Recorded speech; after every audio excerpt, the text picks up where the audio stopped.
Përshëndetje shenja e Luanit. Sot do të zhvillojmë një pyetje rrofe të tipit kush ju xhelozon? Kartat që ranë për ju janë pasuri e papritur, peshk dhe dikush tjetër. Pasuri e papritur. Kjo kartë tregon që dikush ndjen xhelozi për fatin tuaj të mirë, për mënyrën se si ju tërhiqni mundësi, për mënyrën se si tërhiqni vëmendje, apo sukses në mënyrë të papritur.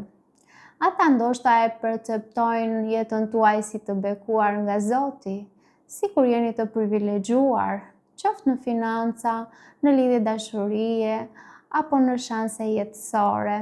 Ju keni një dritë që bie në sy, dhe kjo trazon ndjenja të brendshme dhe ziliqare tek të tjerët.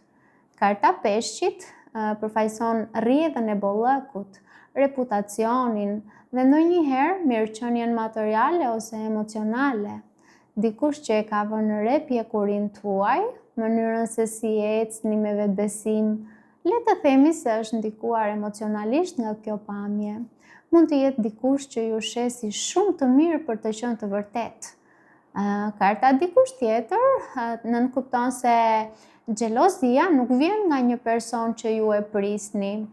Pra bëhet fjalë për një figurë të fshehtë në sfond, ndoshta një njohje e largët, mik i dikujt që ju e njihni, ose një person që ju ka vëzhguar pa ndonjë lidhje të drejtë për drejtë.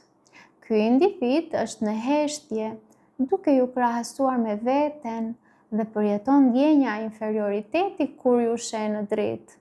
Mos u zvogëloni për t'u përshtatur me rehatinë të tjerëve.